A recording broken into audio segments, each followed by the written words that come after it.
औज़ुबिल्लाहिमिनश्शैतानिर्रजीम बिस्मिल्लाहिर्रहमानिर्रहीम। अस्सलाम वालेकुम स्टूडेंट्स, कैसे हैं आप लोग? उम्मीद करता हूँ सब लोग ठीक होंगे।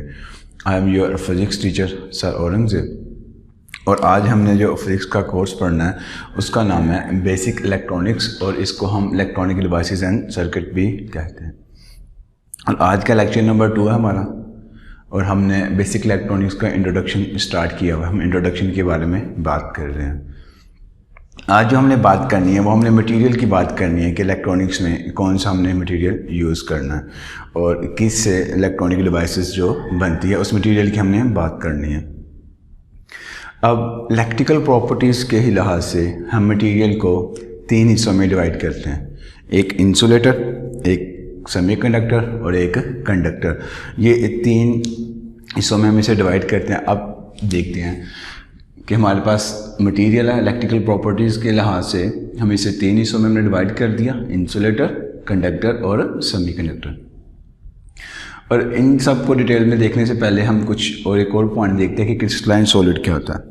अब क्रिस्टलाइन सॉलिड जो होता है वो उनके एटम्स की जो होती है वो रेगुलर शेप में होते हैं और वो सिमेट्रिकल पैटर्न में होते हैं।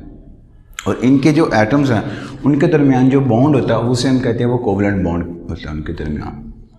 और वो जो कोवलेंट बॉन्ड बनता है वो created by interaction of valence electrons of an atoms, कि वो एटम्स के जो वैलेंस इलेक्ट्रॉन्स होते हैं उनके इंटरैक्शन से बनता है कोवलेंट बॉन्ड।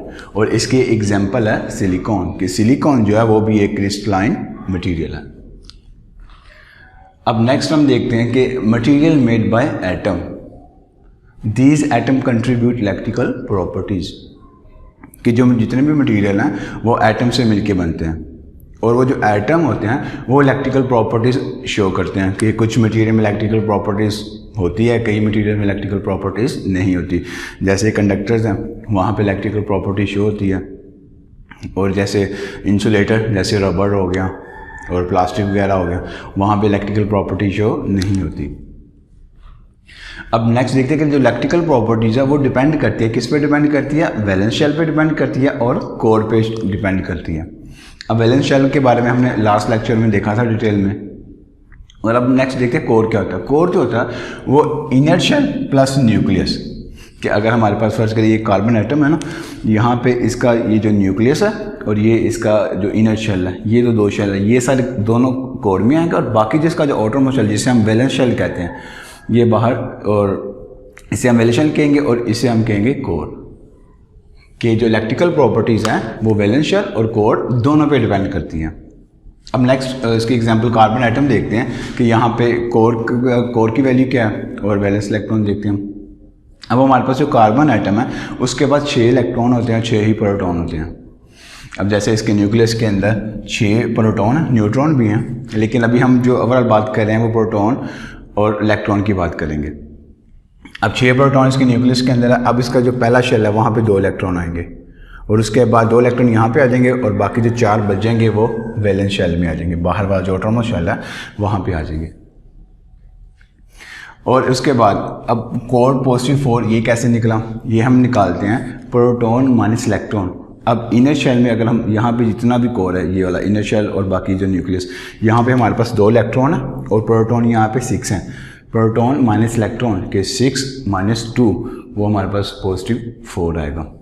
इसका ये शो करेगा कि कोर में पॉजिटिव चार्जेस हैं पॉजिटिव 4 तक। अब उसके बाद नेक्स्ट हम देखते हैं इंसुलेटर। और एक बात, ये वाला आगे जो कोर से रिलेटेड वैलेंस से रिलेटेड जो बात है वो आगे मज़ीद में हम डिटेल में देखेंगे, फिर आपको और समझ लगेगी। अब उसके बाद नेक्स्ट हम देखते हैं इंसुलेटर। इंसुलेटर जो होता है उसकी हम अब फिज़िकल प्रॉपर्टीज़ देखते हैं। हम सबको पता है कि जो इंसुलेटर है वहाँ पे इलेक्ट्रिकल करंट नहीं पास थ्रू होती, जैसा कि रबर वगैरह जिसमें आपने एग्जांपल दी। और उसके बाद उसकी जो रेजिस्टेंस होती है वो मैक्सिमम होती है, वो ज़्यादा होती है, क्योंकि इसके जो वैलेंस इलेक्ट्रॉन होते हैं वो टाइटली बॉन्ड होते हैं। फॉर एग्जांपल जैसे यहाँ पे एटम है ना, इसके जो वैलेंस इलेक्ट्रॉन है, और जब हम बात करते हैं ना इंसुलेटर की, इसके जो वैलेंस इलेक्ट्रॉन्स होंगे जो वैलेंस शेल में होते हैं वो टाइटली बॉन्ड होते हैं न्यूक्लियस के साथ, तो इसलिए इनके पास फ्री होने के लिए ज़्यादा एनर्जी चाहिए होती है कि जब नॉर्मल कंडीशन में इजीली इतने फ्री नहीं होते, इसलिए वो टाइटली बॉन्ड होते हैं, तो इलेक्ट्रिकल प्रॉपर्टी में हिस्सा लेते ही नहीं हैं, वो इलेक्ट्रिकल प्रॉपर्टी शो ही नहीं करते। ये वैलेंस इलेक्ट्रॉन टाइटली बॉन्ड होते हैं एंड फ्यू इलेक्ट्रॉन फ्री, इतने को फ्री इलेक्ट्रॉन्स होते हैं कि फ्यू इलेक्ट्रॉन फ्री होते हैं, ये इलेक्ट्रिकल प्रॉपर्टी में पार्टिसिपेट करते ही नहीं है, मतलब वहाँ पे वो हिस्सा ही नहीं लेते, वो इलेक्ट्रिकल प्रॉपर्टी को शो ही नहीं करते, कंडक्टिविटी शो नहीं करते। अब इसकी एग्जांपल में रबर, प्लास्टिक, ग्लास, माइका और क्वार्ट्ज, ये सारे इसके एग्जांपल में आएंगे, जैसा कि आप इसकी तस्वीर में ये सारे देख सकते हैं। अब नेक्स्ट हम देखते हैं कंडक्टर के बारे में। अब कंडक्टर ऐसा मटेरियल होता है जिसमें इलेक्ट्रिकल करंट पास थ्रू हो जाती है और वहाँ पे फ्री चार्जेस भी होते हैं और इनकी रेजिस्टेंस जो होती है वो बहुत कम होती है और इसके जो वैलेंस इलेक्ट्रॉन है, जैसे ये आउटरमोस्ट शेल में इलेक्ट्रॉन है, ये बहुत लूजली बॉन्ड होते हैं, इतने लूजली बॉन्ड होते हैं कि वो नॉर्मल टेम्परेचर में भी उनके पास इतनी एनर्जी होती है कि वो फ्रीली मूव करते हैं, वो वैलेंस शेल जो होता है ना उसको लीव कर देते हैं और बिकम फ्री इलेक्ट्रॉन्स, और ये फ्री इलेक्ट्रॉन्स के तौर पे बिहेव करते हैं।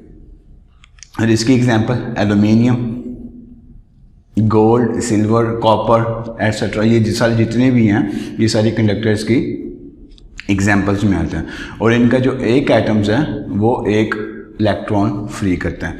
इसकी आगे डिटेल हम यहाँ पे देखेंगे, जब ये कॉपर के बारे में हम देखेंगे वहाँ पे आपको बताऊँगा कि एक एटम जो होता है वो एक फ्री इलेक्ट्रॉन्स कैसे उसमें बच जाता है। और इसकी एग्जांपल, इसकी जो डायग्राम है वो आप देखें जरा यहाँ पे। अब नेक्स्ट हम देखते हैं सेमीकंडक्टर। अब सेमीकंडक्टर जो होते हैं ये ऐसे मटेरियल होते हैं जो कंडक्टर और इंसुलेटर दोनों के दरमियान में होते हैं, मतलब ये सेंटर में होते हैं, ये मिड पॉइंट पे होते हैं। ये कंडक्टिंग बिहेवियर शो कर सकते हैं और ये इंसुलेटर बिहेवियर भी शो करते हैं। और ये हम बात कर रहे हैं प्योर सेमीकंडक्टर की। जब प्योर सेमीकंडक्टर है वो जब होगा वो नॉर्मल कंडीशन में वो इंसुलेटर के तौर पे बिहेव करेगा। अब जैसे इसमें डोपिंग वगैरह करते हैं तो वहाँ पे फ्री चार्जेस मिल जाते हैं हमें, तो फिर वो कंडक्टर के तौर पे बिहेव भी करता है। ये आगे मज़ीद हम डिटेल में देखेंगे, अपने नेक्स्ट लेक्चर में देखेंगे इंशाल्लाह ये वाली बात। अब उसके बाद नेक्स्ट हम देखते हैं इसकी एग्जाम्पल। अब इसकी एग्जाम्पल सिलिकॉन और जर्मेनियम और कार्बन भी सेमीकंडक्टर में आता है क्योंकि इसके आउटरमोस्ट में भी 4 वैलेंस इलेक्ट्रॉन होते हैं, जैसे सिलिकॉन और जर्मेनियम, जैसे यहाँ पे ये सिलिकॉन में भी 4 हैं। आगे मज़ीद डिटेल में ये भी देखते हैं। लेकिन जो कार्बन है वो इंसुलेटर के तौर पर बिहेव करता है क्योंकि इसके जो वैलेंस इलेक्ट्रॉन होते हैं उनके दरमियान जो अट्रैक्शन होती है वो काफ़ी स्ट्रॉन्ग होती है, ये इजीली मतलब फ्री नहीं हो सकते, तो इसलिए ये इंसुलेटर के तौर पे काम करता है। और उसके बाद हम बात करते हैं बैंड गैप, और बैंड गैप का दूसरा नाम इसे हम एनर्जी गैप भी कहते हैं। अब बैंड गैप करने से पहले हम कुछ 1-2 पॉइंट वो क्लियर कर लें। अब जो वैलेंस शेल है वो रिप्रेजेंट करते हैं बैंड ऑफ एनर्जी लेवल की। जो वैलेंस शेल है, जो आउटरमोस्ट ये जो शेल है, ये कहता है कि energy level, band of energy level को शो करता है। और उसके बाद नेक्स्ट हम देखते हैं कि जो वैलेंस इलेक्ट्रॉन्स हैं get additional energy to become a free electrons known as a conduction band. कि जो वैलेंस इलेक्ट्रॉन है, ये वाले जो आउटरमोस्ट शेल में जो इलेक्ट्रॉन है, ये कुछ एडिशनल एनर्जी, मतलब इन्हें बाहर से कुछ थोड़ी सी एनर्जी दें तो ये फ्री हो जाते हैं। जब वो फ्री होंगे तो वो कंडक्शन बैंड में चले जाते हैं। जब कंडक्शन बैंड में जाते हैं तो इलेक्ट्रॉन सारे फ्रीली मूव कर रहे होते हैं, तो जब हम उसे इलेक्ट्रिकल पोटेंशियल या करंट प्रोवाइड करते हैं तो वो फिर पार्ट प्ले करते हैं अपना और वहाँ पे कंडक्टिविटी शो करते हैं और वहाँ से करंट पास होती है। अब उसके बाद हम नेक्स्ट देखते हैं बैंड गैप की डेफिनेशन। अब बैंड गैप जो होता है ना वो difference in energy between valence band and conduction band. कि कंडक्शन बैंड, ये जो वैलेंस बैंड है, और बाहर जो हमारे पास कंडक्शन बैंड है जहाँ पे इलेक्ट्रॉन फ्री होके मूव कर रहे होते हैं। कंडक्शन बैंड और वैलेंस बैंड के दरमियान जो एनर्जी का डिफरेंस होता है उसे हम कहते हैं बैंड गैप, और उसको हम एनर्जी गैप भी कहते हैं। कि वो एनर्जी गैप है वैलेंस बैंड के दरमियान और जो कंडक्शन बैंड है उनके दरमियान जो एनर्जी का डिफरेंस है उसे हम कहते हैं वो बैंड गैप है या एनर्जी का गैप है। और ये हमें इतनी एनर्जी चाहिए होती है, जो एनर्जी गैप है या बैंड गैप है, हमें इतनी अमाउंट ऑफ एनर्जी चाहिए होती है इलेक्ट्रॉन्स को, जो वैलेंस इलेक्ट्रॉन्स हैं उनको वैलेंस इलेक्ट्रॉन से कंडक्शन बैंड की तरफ मूव करते हुए। कि the amount of energy is required that valence electrons to jump from valence band to conduction band, कि हमें इतनी अमाउंट ऑफ एनर्जी चाहिए होती है, कितनी, जो बैंड गैप की और जो एनर्जी गैप की जो एनर्जी है, इतनी अगर हम एनर्जी से अप्लाई करेंगे वैलेंस इलेक्ट्रॉन को, तो वो वैलेंस इलेक्ट्रॉन से जंप करके कंडक्शन बैंड में चले जाएंगे। जब वो कंडक्शन बैंड में चले जाएंगे तो वो फ्रीली हो जाएंगे, फिर वो कंडक्टिविटी में हिस्सा लेंगे। अब नेक्स्ट हम बात करते हैं एनर्जी डायग्राम की। अब एनर्जी डायग्राम हम देखते हैं इंसुलेटर की, कंडक्टर्स की और सेमीकंडक्टर की।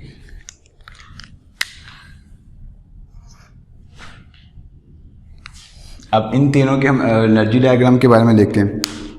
अब ये वाला इंसुलेटर, सेमीकंडक्टर और कंडक्टर्स। अब जो इंसुलेटर होता है उसमें ये जो वैलेंस बैंड और कंडक्शन बैंड है, इनके दरमियान जो बैंड गैप है वो काफ़ी बड़ा होता है, वो ज़्यादा होता है। और जो सेमीकंडक्टर है उनके दरमियान यहाँ पे जो बैंड गैप है वो छोटा होता है, वैलेंस बैंड और कंडक्शन बैंड के दरमियान। यहाँ पे ज़्यादा, यहाँ पे कम है। और जब हम बात करते हैं कंडक्टर्स की, यहाँ पे वैलेंस बैंड और जो कंडक्शन बैंड है वो ओवरलैप कर रहे होते हैं, वो बिल्कुल करीब करीब होते हैं, वो उन्होंने ओवरलैप किया होता है। तो वैलेंस बैंड से जो इलेक्ट्रॉन है वो ईजिली कंडक्शन बैंड में मूव कर रहे होते हैं और वो कंडक्टिविटी में पार्ट प्ले करते हैं। आगे नेक्स्ट हम पॉइंट देखते हैं कि no electron state in the band gap, कि इंसुलेटर में ये जो हमारे पास बैंड गैप है, यहाँ पे कोई इलेक्ट्रॉन्स की स्टेट नहीं है जो इलेक्ट्रॉन्स यहाँ पे मतलब फिर रहे हों या फ्रीली मूव कर रहे हों। इनके पास ऐसी कोई स्टेट नहीं होती इलेक्ट्रॉन की। और जो इलेक्ट्रॉन्स हैं can jump at break down condition at high voltage from valence band to conduction band, कि अगर यहाँ पे इलेक्ट्रॉन वैलेंस बैंड से कंडक्शन बैंड में एक सोर्स में जा सकते हैं, किस कंडीशन में, जिसे हम कहते हैं break down condition. Break down condition मतलब कि काफ़ी हम हाई लेवल का जब वोल्टेज जब अप्लाई करेंगे, काफ़ी हाई लेवल का वोल्टेज, फिर क्या होगा, यहाँ पे जो इलेक्ट्रॉन्स हैं जो वैलेंस बैंड में, जो वैलेंस शेल में यहाँ पे जिन्होंने ये स्ट्रॉन्गली बॉन्ड बनाया होगा इस न्यूक्लियस के साथ, अगर हम इतनी ज़्यादा हाई वोल्टेज दें, इतनी ज़्यादा एनर्जी दें कि ये जो बॉन्ड ब्रेक हो जाए, ब्रेक डाउन कंडीशन लगे वहाँ पे, तो फिर वहाँ से इलेक्ट्रॉन जो होंगे वो फ्री होके फिर आगे मूव करेंगे वैलेंस बैंड से कंडक्शन बैंड की तरफ। और यहाँ पे ये एनर्जी को शो करता है कि जैसे जैसे जीरो से लेके हाई एनर्जी जा रही है। अब उसके बाद हम बात करते हैं सेमीकंडक्टर। अब सेमीकंडक्टर में भी no electron state in the band gap, कि बैंड गैप में कोई इलेक्ट्रॉन्स की स्टेट नहीं होती कि यहाँ पे इलेक्ट्रॉन अवेलेबल हो, यहाँ पे कोई इलेक्ट्रॉन अवेलेबल नहीं होता, इलेक्ट्रॉन सिर्फ वैलेंस बैंड में होंगे। और उसके बाद यहाँ पे इलेक्ट्रॉन से जंप करके वैलेंस बैंड से कंडक्शन बैंड में जाते हैं, वो सिर्फ एक फोटोन को अब्जॉर्ब करने से, कि अगर फोटोन की अब्जॉर्प्शन हो जाए थोड़ी सी, यहाँ पे थोड़ी सी एनर्जी को गेन कर लें, तो फिर यहाँ पे जो इलेक्ट्रॉन है वैलेंस बैंड में, जिसे हम वैलेंस शेल भी कहते हैं, वहाँ पे अगर जो इलेक्ट्रॉन्स होंगे, यहाँ से जो इलेक्ट्रॉन्स होंगे एनर्जी गेन करेंगे और बैलेंस यहाँ से एनर्जी गेन करेंगे और कंडक्शन बैंड में चले जाएंगे। और यहाँ पे जो बैंड गैप है वो डिपेंड करता है इन मटेरियल्स के, जो डिफरेंट मटेरियल जैसे सिलिकॉन का डिफरेंट होगा और जो जर्मीनियम है उनका बैंड गैप डिफरेंट होता है। अब नेक्स्ट हम बात करते हैं कंडक्टर्स की। अब जो कंडक्टर्स हैं वहाँ पे कंडक्शन और यहाँ पे जो वैलेंस बैंड और जो कंडक्शन बैंड है वो आपस में ओवरलैप कर रहे होंगे, उनके दरमियान कोई गैप नहीं होगा।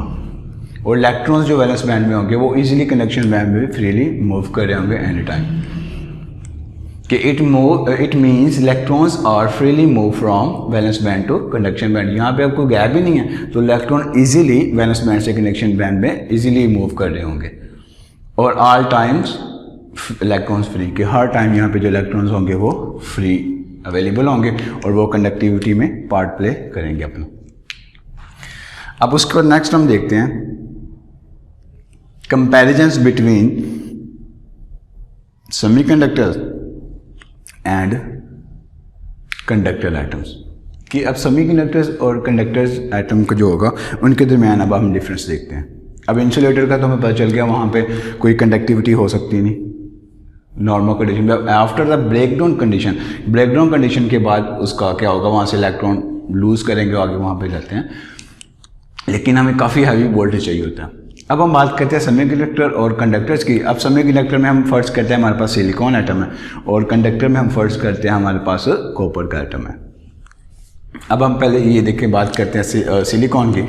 अब सिलिकॉन के पास 14 इलेक्ट्रॉन्स होते हैं और 14 ही प्रोटॉन होंगे। यहाँ पे न्यूट्रॉन की हम बात नहीं करेंगे क्योंकि हम सिर्फ इलेक्ट्रॉन और प्रोटॉन की यहाँ पे बात करते हैं। अब इसका एटम, इसके पहले शेल में 2 इलेक्ट्रॉन, नेक्स्ट शेल वहाँ पे 8 इलेक्ट्रॉन, उसके बाद बाकी 4 बचते हैं वो उसके बाहर वाले शेल में आ जाएंगे। और ये जो हम शेल में इलेक्ट्रॉन एडजस्ट कर रहे हैं कि यहाँ पे 2 ही आएंगे, यहाँ पे 8, वो हमने वो लास्ट जो फार्मूला देखा था maximum number of electron in shell, ये वाला फार्मूला था 2n का स्केयर। ये लास्ट वाले लेक्चर में हमने स्टडी किया था कि अगर हमारे पास पहला फर्स्ट शेल है तो n की जगह 1 पुट करेंगे तो यहाँ पे 2 इलेक्ट्रॉन, सेकंड आएगा तो यहाँ पे 8 इलेक्ट्रॉन। इस तरह जितने शेल बढ़ते जाएंगे वहाँ पे n की जगह वैल्यू पुट करते जाएंगे और नंबर ऑफ इलेक्ट्रॉन्स देख लेंगे कितने शेल में कितने इलेक्ट्रॉन्स आ रहे हैं। अब इसके आउटरमोस्ट शेल में 4 इलेक्ट्रॉन है और ये इसकी बोहर डायग्राम है। अब उसके बाद नेक्स्ट हम इसकी बात करते हैं कंडक्टर की। कंडक्टर हमारे पास जो उसकी एग्जांपल कॉपर की बात करें, और कॉपर में 29 इलेक्ट्रॉन्स होते हैं। अब जब 29 इलेक्ट्रॉन्स होंगे तो यहाँ पे प्रोटॉन 29 है और इसके फर्स्ट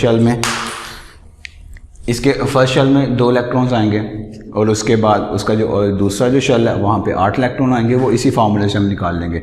यहाँ पे 8 आएंगे, उसके बाद 18 आएंगे, ये मिलके 28 हो जाते हैं। बाकी हमारे पास 1 बच जाता है, वो आउटरमोस्ट शेल में जिसे हम बैलेंस शेल कहते हैं, वहाँ पे वो मूव करेगा। और ये हमारे पास बोहर डायग्राम है। ये इनका एक पॉइंट हो गया। अब उसके बाद नेक्स्ट हम बात करते हैं कोर की और वैलेंस इलेक्ट्रॉन। ये जो बाहर वाले जो शेल में इलेक्ट्रॉन है उसे हम वैलेंस इलेक्ट्रॉन्स कहते हैं, और कोर जो इनर शेल, जितने भी अंदर वाले शेल हैं वैलेंस शेल्स के अंदर। अब यहाँ पे कितने इनर शेल आ रहे हैं, 1, 2 और सेंटर में ये जो न्यूक्लियस है, दोनों का कम्बिनेशन। जैसे यहाँ पे हमने देखा था ना कोर के बारे में कि ये हमारे पास इनर शेल प्लस न्यूक्लियस के, इनर शेल जितने भी अंदर वाले शेल हैं वो वाले, साथ है न्यूक्लियस, ये मिलके कोर बनाते हैं। अब हम बात करते हैं जो इनर शेल में जितने इलेक्ट्रॉन्स हैं, 8 यहाँ पे हैं और 2 यहाँ पे, ये 10 हो गए और 14 हमारे पास प्रोटॉन है। अब कोर P माइनस इलेक्ट्रॉन के 14 हमारे पास प्रोटॉन है और 10 इलेक्ट्रॉन है, तो ये कोर जो बनेगा वो +4 बनेगा। ये आपको पेपर में MCQs भी पूछ सकता है कोर के बारे में, आपको शॉर्टकट में भी पूछ सकता है। ये इंपॉर्टेंट पॉइंट है कि हमने ये कैसे निकालना है।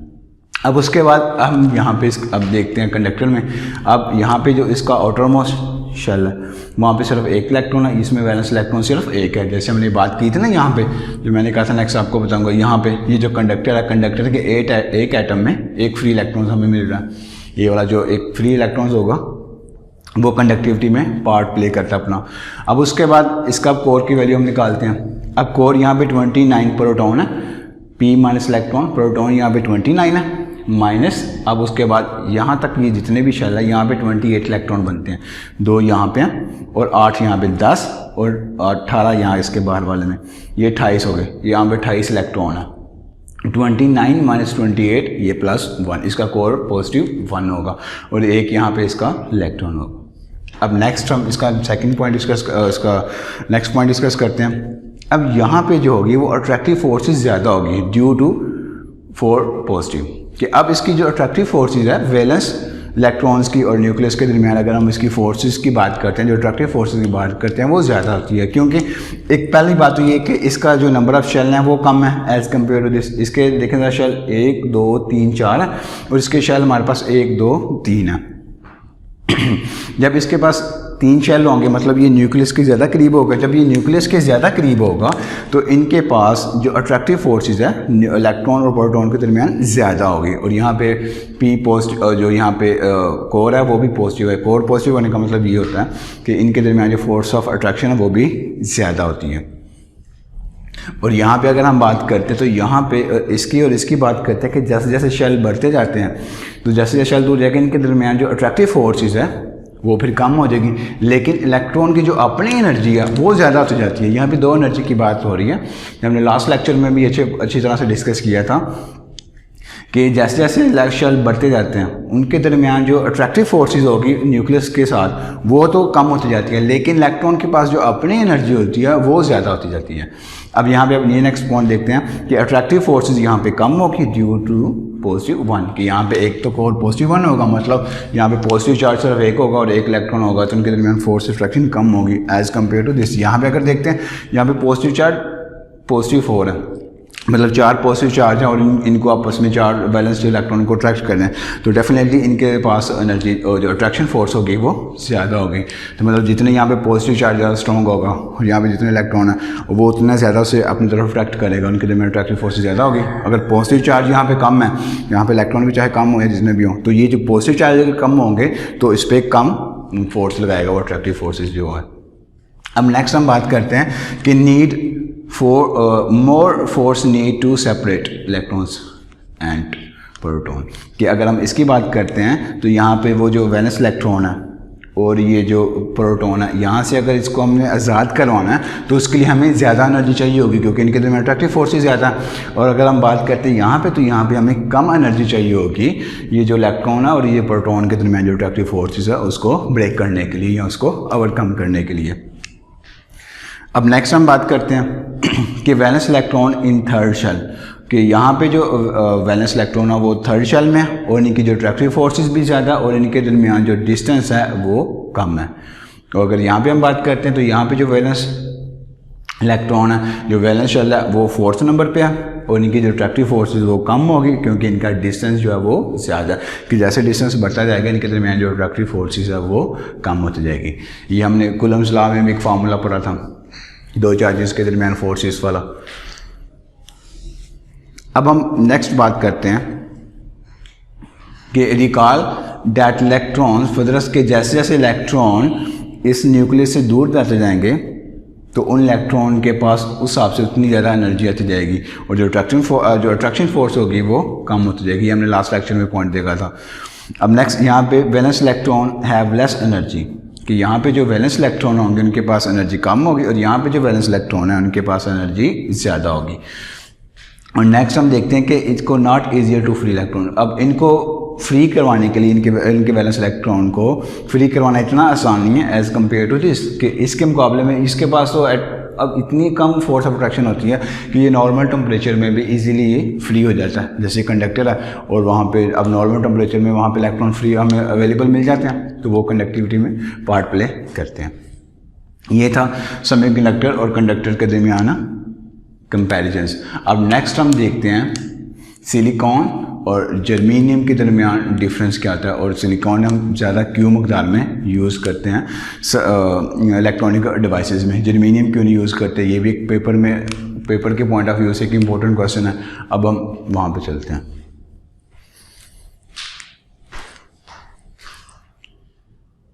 अब यहाँ पे अब नेक्स्ट देखते हैं कि सिलिकॉन और जर्मेनियम के दरमियान क्या डिफरेंस है और सिलिकॉन हम क्यों ज़्यादा मकदार में यूज़ करते हैं। अब आपको एक पेपर में क्वेश्चन भी आ सकता है कि why electronic devices make by silicon, कि सिलिकॉन से हम डिवाइसेस क्यों बनाते हैं। अब यहाँ इनका डिफरेंस देखते हैं। अब सिलिकॉन हम यूज़ करते हैं डायोड में, ट्रांजिस्टर में और इंटीग्रेटेड सर्किट, ये सब चीज़ें सिलिकॉन से मिलकर बनती हैं। एंड अदर इलेक्ट्रॉनिक डिवाइसेस या सेमीकंडक्टर डिवाइसेस, के इलेक्ट्रॉनिक डिवाइसेस और दूसरी जो सेमीकंडक्टर डिवाइसेस होती हैं वहाँ पे हम मोस्टली सिलिकॉन यूज़ करते हैं। और जो जर्मेनियम है, germanium not use in electronic devices, के इलेक्ट्रॉनिक डिवाइसेस में जर्मेनियम यूज़ नहीं होता। इसकी वजह क्या आप देखते हैं कि अब सिलिकॉन में भी 4 वैलेंस इलेक्ट्रॉन्स होंगे और जो जर्मेनियम है वहाँ पे भी 4 वैलेंस इलेक्ट्रॉन होंगे। अब ये अगर तस्वीर में देखिएगा, आप सिलिकॉन की तस्वीर देखिए और जर्मेनियम की एक दफ़ा ये तस्वीर देखें, अब इन दोनों के ऑटोमोस्ट में 4 इलेक्ट्रॉन होना है, वैलेंस इलेक्ट्रॉन्स जो हैं।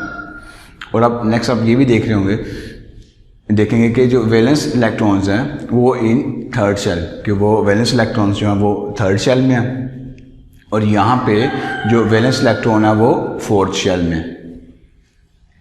और नेक्स्ट हम ये देखते हैं कि जो वैलेंस इलेक्ट्रॉन्स हैं हैव अ लेस एनर्जी, कि यहाँ पे जो वैलेंस इलेक्ट्रॉन है उनके पास लेस एनर्जी हो क्योंकि ये शेल के करीब है।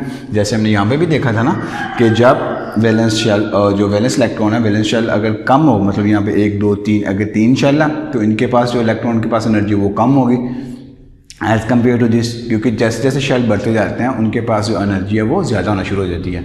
तो यहाँ पे जो वैलेंस इलेक्ट्रॉन के पास एनर्जी कम होगी और यहाँ पे जो वैलेंस इलेक्ट्रॉन है उनके पास एनर्जी ज़्यादा होगी और यहाँ पे हमें हायर एडिशनल एनर्जी रिक्वायर्ड होगी वो इलेक्ट्रॉन्स जो हैं उनको एटम से बाहर निकालने के लिए। और यहाँ पे जिसके जो वैलेंस इलेक्ट्रॉन है हमें स्मॉल एनर्जी चाहिए होगी उसको एटम से बाहर निकालने के लिए। तो इसलिए फिर हम यहाँ पे जो हम सिलिकॉन यूज़ करते हैं कि that's why this property make आ जर्मीनियम टू मोर अनस्टेबल, कि यहाँ पे हल्की सी हमें अगर इसे एनर्जी मिल जाएगी, अगर जर्मीनियम की डिवाइसेस यूज़ करेंगे तो वहाँ पे तो उसके जो वैलेंस इलेक्ट्रॉन है वो फ्री हो जाएंगे, तो वो कंडक्टिविटी का पार्ट प्ले कर लेंगे, वहाँ पे कंडक्टिविटी प्रॉपर्टी ज़्यादा हो जाएगी। तो इसलिए ये अनस्टेबल हो जाता है एट अ हाई टेम्परेचर या एनर्जी में। अगर हम ज़्यादा एनर्जी देंगे या टेम्परेचर ज़्यादा देंगे, एक ही बात होगी कि तो फिर वहाँ पे जो जर्मीनियम है वो अनस्टेबल हो जाते हैं। और silicon is more widely used in semiconductor devices, और इसलिए यहाँ पे जो सिलिकॉन है वो हम ज़्यादा यूज़ करते हैं। अब उसके बाद नेक्स्ट हम देखते हैं कोवलेंट बॉन्ड। अब सिलिकॉन एटम जितने भी हैं विद 4 वैलेंस इलेक्ट्रॉन्स के, सिलिकॉन एटम जितने भी सिलिकॉन के एटम्स होंगे उसके जो वैलेंस शेल में वो 4 इलेक्ट्रॉन्स होंगे, 4 इलेक्ट्रॉन्स होंगे, और share an electrons with 4 neighbour atoms, कि इसका जो एक एटम होगा वो बाकी उसके जो 4 नेबर इलेक्ट्रॉन्स होंगे, जो एटम के इलेक्ट्रॉन्स होंगे उनके साथ वो शेयर हो रहा हो, कोवलेंट बॉन्ड बना रहा हो, जैसे आप ये तस्वीर में देख भी सकते हैं। अब सीन फिगर तस्वीर में देखें जरा। और उसके बाद ईच एटम, यहाँ पे जो सिलिकॉन का जो ईच एटम है वो have a 8 shared valence electron, कि अब हमारे पास जो सिलिकॉन का एक एटम है उसके एक शेल में 8 शेयर्ड इलेक्ट्रॉन होंगे, मतलब 4 उसके अपने, 4 जो साथ वाला जो इसका जो एटम है सिलिकॉन का 4 इलेक्ट्रॉन उसके वापस में उन्होंने बॉन्ड बनाया होगा, मतलब एक इधर होगा, एक इधर, एक उधर, एक उधर। आप तस्वीर में देखें जरा, आपको और इजीली समझ लग जाएगा। और यहाँ पे इसकी जो केमिकल प्रॉपर्टीज़ होती है वो केमिकल स्टेबल होता है, वो सी इन द फिगर। अब नेक्स्ट हम देखते हैं कि this shared valence electrons produced covalent bond, कि ये जो शेयर्ड इलेक्ट्रॉन्स हैं वो कोवलेंट बॉन्ड को पैदा करते हैं, या वो कोवलेंट बॉन्ड इनके दरमियान मज़ीद होता है। आज का लेक्चर हम यहाँ तक रखते हैं। उम्मीद करता हूँ सब बच्चों को समझ आ गया होगा, और नेक्स्ट लेक्चर तक के लिए अल्लाह हाफिज़, और दुआओं में याद रखिएगा।